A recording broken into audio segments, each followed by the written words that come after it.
Halo, assalamualaikum warahmatullahi wabarakatuh. Selamat sore ya buat teman-teman semuanya, khususnya yang selalu menantikan video terbaru, updatean terbaru dari channel Susi.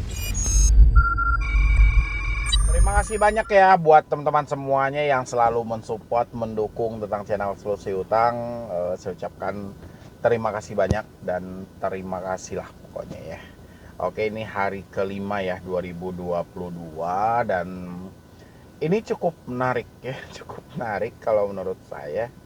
Karena di sini saya jumpain itu dikirim dari teman-teman semuanya itu tentang ini eh ancaman dari aku laku gitu loh ya. Ini kan gimana ya? Selaku pinjol legal loh, apalagi izinnya dari aku laku ini multi finance kan. Dan dia bukan pinjol abal-abal yang ada di Indonesia ini, tapi sudah pinjol yang cukup ternama dan cukup lama bermain di jasa keuangan di Indonesia. Tapi sangat disayangkan hal pengancaman seperti ini dari dulu saya itu ketika membahas tentang aku laku ya selalu dengan keluhan saya itu adalah penagih mereka gitu loh. Kalau dari segi mereka tentang menerapkan bunga plus denda walaupun agak tinggi tapi masih masuk di akal lah ya. Tapi kalau dari segi penagihannya itu kurang masuk di akal. Tengok di channel saya itu video yang viral yang orang yang badan besar yang sedang terjadi cekcok mulut dengan si debetur itu kan terjadi di daerah Jakarta Barat kan, memang si debeturnya, dan sampai juga diiringi oleh rekan saya untuk aku lakunya dalam penyelesaian gitu loh, penyelesaian gimana tahap penyelesaiannya gitu kan. Dan sekarang masih juga dengan hal yang sama gitu loh, juga dari segi ancaman dan tekanan dari pihak aku laku ya. Ini Anda semuanya silahkan disupport dulu channel ini supaya channel ini makin berkembang lagi, kalau bisa cepat mencapai 500 ribu subscriber ya, biar yang lain juga bisa mengetahui bahwa ada Solusi Utang yang selalu membenahi mental mereka, memberikan motivasi dan edukasi buat semua teman-teman yang terjebak. 7.1 garis miring 10571 18 garis miring 33 DKSP garis miring AL ya, atas nama D, nomor total tagihan, nomor darurat pasal 378 KUHP. Ini awal 2020 loh, udah main hukum-hukuman, udah main pasal-pasalan. Awal 2022, mohon maaf, awal 2022 udah main hukum-hukuman kayak gini gitu loh, masih memakai menggunakan tekanan-tekanan busuk yang dari dulu gak pernah hilang ya dari seorang debt collector. Apalagi dengan menggunakan pasal 378 KUHP, penipuan tidak mengakui pinjaman atau pemalsuan data. Kayak mana seseorang tidak mengakui pinjaman? Dia itu mengakui dia memang berhutang, tapi duit dia nggak ada dan malah dipelintir kemana-mana. Ya, si DC seperti ini, ketika Anda beradu argumentasi dengan mereka tatap muka, mereka akan habis bahan ini. Ya, tapi kalau Anda berargumentasi dengan mereka via WA, Anda akan kalah dengan sendirinya. Makanya ketika Anda mendapatkan satu tekanan yang seperti ini, itu tampil di layar Anda. Saya menyarankan lebih baik itu nggak usah Anda gubris, tidak usah Anda balas. Ya cukup kalau Anda masih pengen balas, nggak usah iringi tentang pasalnya lah, tentang ini nggak usah. Cukup Anda sampaikan ya sudah, Anda datang aja ke rumah saya screenshot ini WA Anda. Nanti kita bicarakan, kita berhadapan-hadapan. Mau Anda bawa saya ke kasus hukum, mau Anda bawa saya ke kasus mana aja, juga nggak ada masalah. Yang penting Anda hadir dulu ke rumah saya. Ya, itu aja balasannya. Habis itu pasal 371 KUHP, penggelapan, tidak mau membayar, selalu menghindar dan memblokir kontak. Kayak mana pula penggelapan, tidak mau membayar, selalu menghindar dan memblokir kontak? Itu kan tambah-tambahan aja. Ya.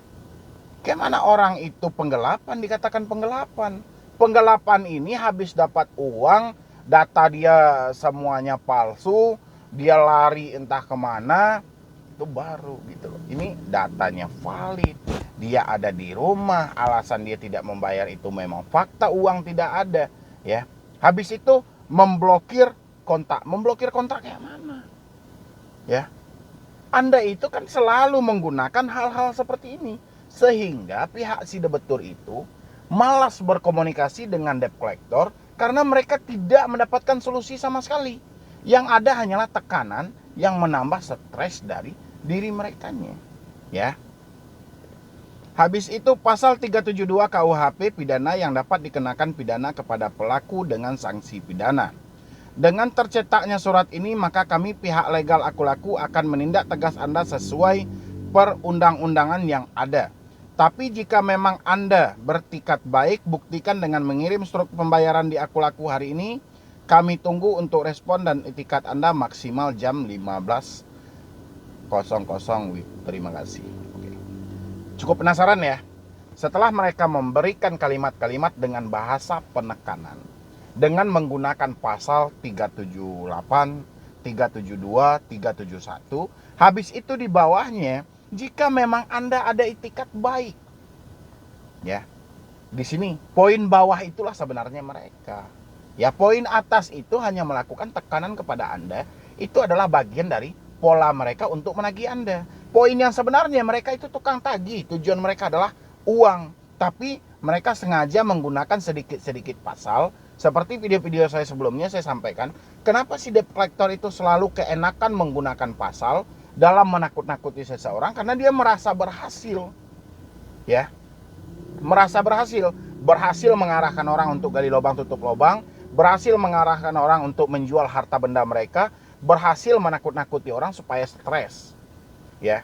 Makanya pasal 378, 372, 371 itu selalu menjadi bahan-bahan bagi mereka yang sangat spesifik dari DC untuk menekan si debetur. Dan ketika pasal ini sudah tidak mempan lagi kepada Anda, dia akan melakukan penekanan, kami akan datang ke rumah. Kami akan turunkan tim legal kami. Kami akan ambil aset-aset Anda. Bohong semuanya itu, ya. Tinggal Anda sampaikan, ya sudah. Kalau memang seperti itu, saya stop membayar, saya berhenti membayar online, saya tunggu Anda di lokasi saya. Gituin aja. Karena poin mereka ini, jika memang Anda beretikat baik, buktikan dengan mengirim struk pembayaran di Aku Laku hari ini. Ya. Terus buat apa mereka menggunakan pasal 378 KUHP, pasal 371 KUHP, pasal 372 KUHP, buat apa? Ya, kalau di poin bawah masih bertanya soal tagihan.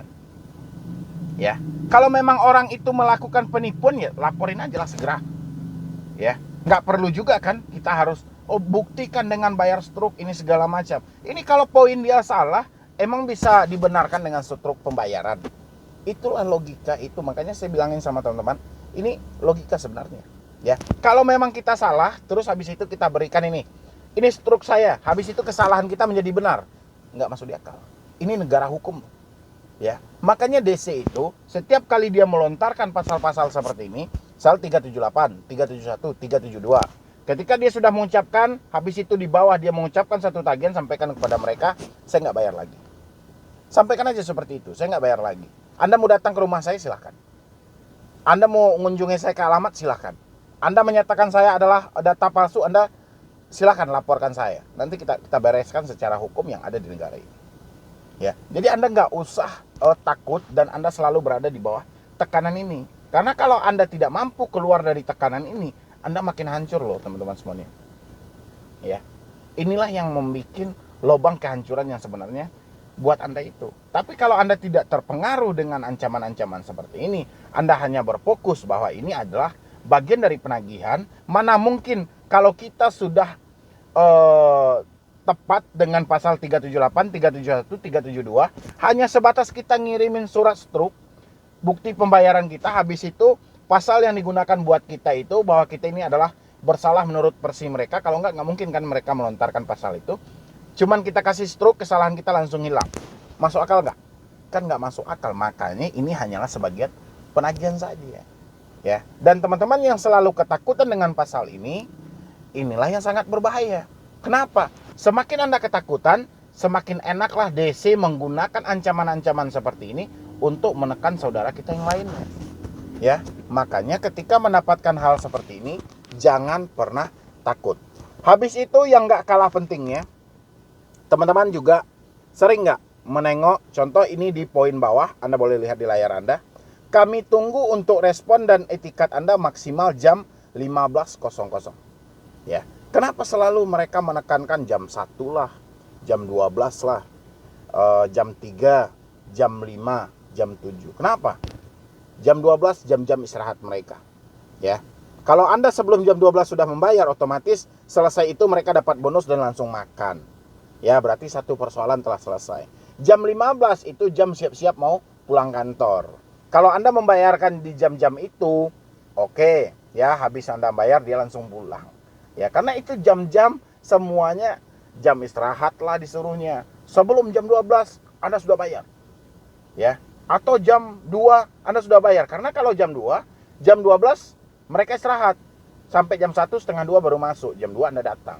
Kan pas setelah jam istirahat mereka Anda datang. Kan itu dalam logika, makanya logika ini sangat penting. Kenapa mereka menerapkan jam-jam ini? Jam 15 harus dibayar. Ya, berarti kalau jam 15 harus dibayar, jam 4 atau jam 5 mereka udah pulang gitu loh. Ya. Jam 8 malam harus dibayar. Berarti dia sedang di rumah di kedai kopi, butuh duit untuk bayar hutang di warung. Ya. Jadi buat teman-teman semuanya, tolong lebih, kita juga pengen lah ya perubahan yang lebih bagus di awal tahun ini. Jangan ada lagi yang terpengaruh dengan ancaman-ancaman seperti ini, ya. Dan tolong juga direport kepada OJK, tapi saya juga nggak ada ngaruh lagi lah ya. Udah sering ini ancaman-ancaman seperti ini dilaporkan ke OJK pun juga OJK nggak akan tanggapi, karena memang kita nggak tahu lah ya, fungsi OJK itu dia sibuk memulihkan ekonomi kelas menengah ke atas, bukan kelas menengah ke bawah, ya. Roda ekonomi, perputaran ekonomi pulih dari mana? Coba tengok kelas bawah ini masuk data atau tidak, ya. Jangan hanya di data kelas menengah aja, ya. Oke, dari teman-teman semuanya, mungkin dari saya cuma itu aja lah ya. Yang penting nggak ada yang perlu ditakutin, nggak ada yang perlu dicemasin. Yang penting jangan terhanyut dalam tekanan yang seperti ini, ya.